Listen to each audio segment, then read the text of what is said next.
Egaa akkuma beekamu jijjiirraa maallaqaa karaa itoopilaakimaarket.com yookaan gabaa gurraacha yookaan awwaalaa isa jedhamu guyyaa hundayyuu biyyoota 20 qabadhee dhufaa guyyaa har'aarree akkasuma biyyoota 20 qabadheen dhufee jira jechuudha. Akkasumas guyyaa har'aa karaa baankiitiin baankota keessa immoo baankii daldala Itoophiyaa yookaan Nigdi baankiitiin immoo biyyoota 7 qabadhee dhufee jira jechuudha. Hordoftoota kabajamtoota maamiloota koo nagaa waaqayyoo isin dagannee nagaan waaqayyoo manaa fi kallattii jirtanitti isiniif haa ta'u.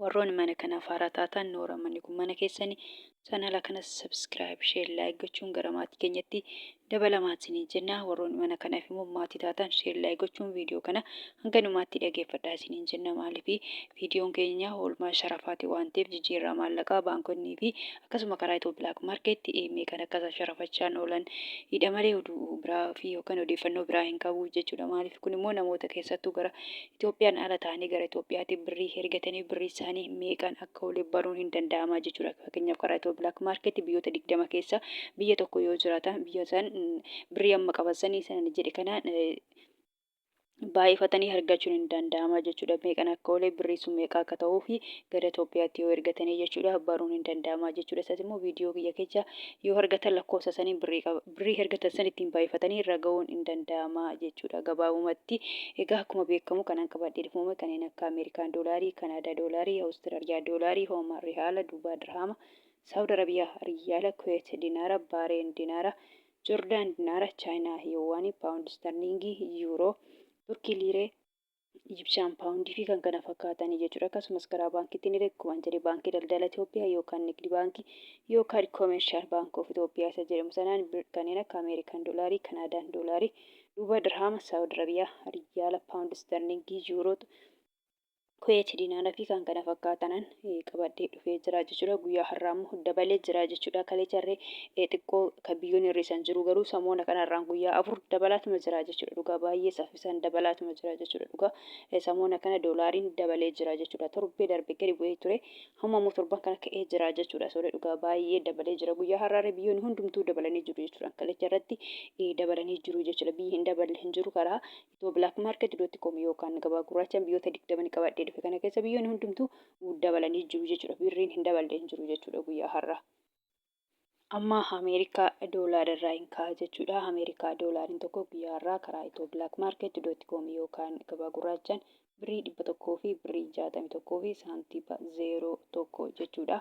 Akkasuma immoo Ameerikaa doolaariin tokko karaa baankiitiin baankii daldala Itoophiyaa yookaan Nigdi baankiitiin birrii 100 fi birrii 31 fi saantiima 50 kan itti aanu Kanaadaadha. Kanaadaa doolaariin tokko karaa itoopilaakimaarket.com yookaan gabaa gurraachaan birrii 100 fi birrii 17 fi saantiima 12 akkasuma immoo Kanaadaa doolaariin tokko guyyaa har'aa karaa baankiitiin baankii daldala Itoophiyaa yookaan Nigdi baankiitiin birrii 94 fi saantiima 26 kan itti aanu Awustiraaliyaadha. Awustiraaliyaa doolaariin tokko karaa itoopilaakimaarket.com yookaan gabaa gurraachaan birrii 100 fi birrii 4 fi saantiima 48 kan itti aanu Hoomaan riyaalli tokko karaa itoopilaakimaarket.com yookaan gabaa gurraachaan birrii 400 fi birrii 18 fi saantiima 52 kan itti aanu Duubaa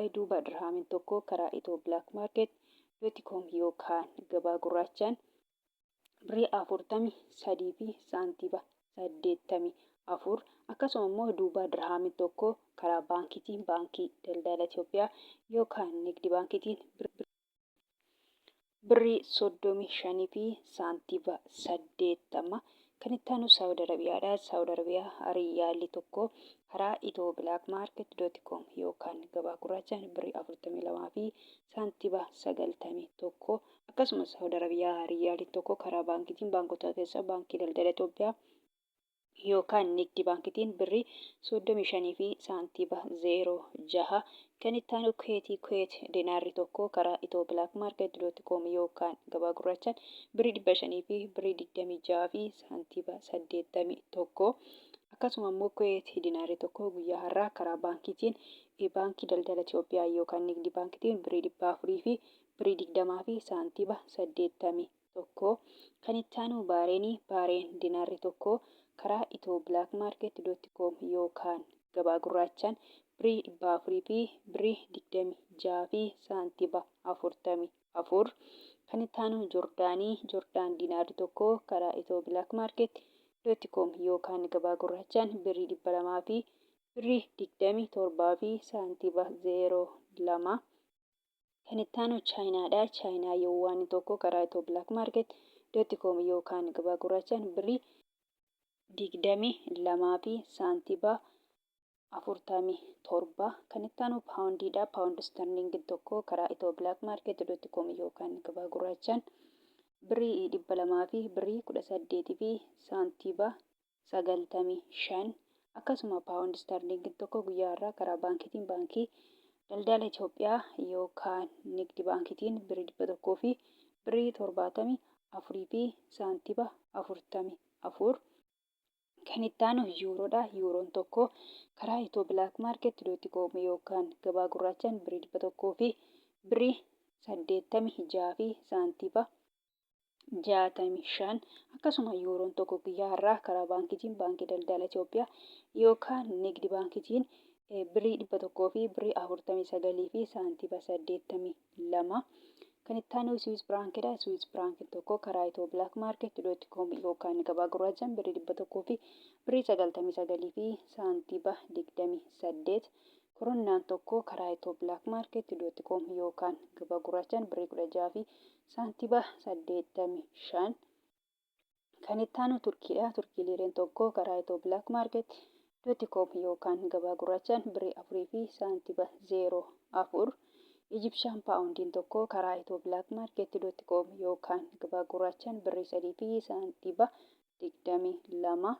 Kan itti aanu Yemenii. Yemen riyaalli tokko karaa itoo blackmarket.com yookaan gabaa gurraachaan 0 saantiba 66. Israa'el shekeliin tokko karaa itoo blackmarket.com yookaan gabaa gurraachaan birrii 47 fi saantiba 27. Paakistaan ruupeen tokko karaa itoo blackmarket.com yookaan gabaa gurraachaan 0 saantiba 56. Kan itti aanu Hindiidha. Hindiyaa ruupeen tokko karaa itoo blackmarket.com yookaan gabaa gurraachaan birrii 1 fi saantiba 86 sharafachaa oolanii jiru yookaan jijjiirrachaa oolanii jiru jechuudha. Kun salphumatti karaa itoo blackmarket.com yookaan gabaa gurraachaan biyyoonni 20 kana fakkaatu jechuudha. Akkasumas karaa baankiitiin illee biyyoonni 7 kana fakkaatu jechuudha. Hordoftoota kabajamtoota maamiloota koo kan biraamoo kana jechuu barbaadu warroonni Joordaanii fi Beerut jettan jechuudha. Keessattuu warroonni mana madabii jirtan Joordaanii fi Beerutii fakkeenyaa fi birriin biyya Joordaanii dinaara jedhama jechuudha. Keessattuu warroonni mana madabii jirtan dinaara biyya sanii miti kan fudhatanii doolaaridha jechuudha. Akkasumas Beerut yookaan Libneen birriin biyya sanaa paawundii jedhama jechuudha. Paawundiin Beerut yookaan Libneen immoo baay'ee xiqqoodha. Birrii Itoophiyaatii gadi jechuudha. Akka birrii Paakistaan akka birrii Yemenii jechuudha. Fakkeenya birriin Paakistaan guyyaa har'aa meeqaa 0 saantiba 56 jechuudha. Gana birrii Itoophiyaa guutuudhaaf gana saantiba 44 barbaada jechuudha. Akkasuma jechuudha. Fakkeenya isinii fudhadhe isa kana birriin Beerut yookaan Libneen irree akka birrii Yemenii fi Paakistaanii jechuudha. Baay'ee xiqqoodha. Birrii Itoophiyaatii gadi jechuudha. Kanaafuu isinillee doolaarii fudhattu jechuudha. Doolaarota keessa immoo doolaarii baay'eetu jira. Ani fakkeenyaaf asirra doolaarii 3 maqaadha. Ameerikaa doolaarii, Kanaadaa doolaarii, Awustiraaliyaa doolaarii jechuudha jira. Ani sadan kana maqaadha malee doolaaronni baay'eedha. 20-30 maqaan birrii biyya sana doolaariidha. Waamuun biyyoota baay'eetu maqaan birriin biyya sana doolaarii jedhama jechuudha. Salphumatti kana keessa akka fudhattanii Ameerikaa doolaarii ta'a jechuudha.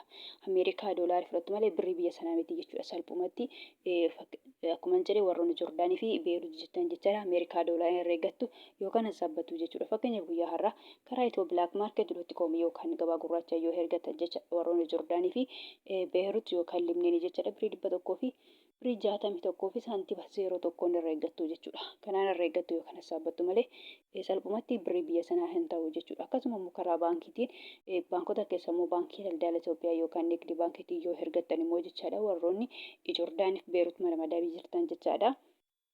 Birrii 100 fi birrii 31 fi saantiba 50 irra eeggattu yookaan saabbattu malee birrii biyya sanaa hin ta'u jechuudha. Akkuma jedhe warroonni Joordaan mana madabii jirtan diinaara biyya sanii miti Ameerikaa doolaarii ta'a jechuudha. akkasuma immoo Beerut yookaan Lebnaan birriin biyya sanii immoo paawundii jedhama. Paawundiin biyya sanii immoo baay'ee xiqqoodha. Kanaafuu isinillee akkuma jedhee doolaarii fudhattu jechuudha. Doroota kecha Ameerikaa doolaarii fudhattu jechuudha malee birrii biyya sanaa hin ta'u jechuudha. Kan Joordaan immoo warroonni alaa hojjettanii dinaara biyya sanii fudhachuu maltu jechuudha. Oo dinaara fudhattanii san dura dinaara dura dubbadheen irra eeggattu yookaan saabbattu jechuudha. Isin immoo tarii warroonni alaa hojjettan tarii yoo dinaara fudhattanii jechuudha. Dinaara san dubbadhe keessan isaan saabbattu jechuudha salphumatti jechuudha. Egaa gabaabumatti viidiyoon kana fakkaata. Viidiyoo birootti nan galatti deebinutti nagaa ta'a.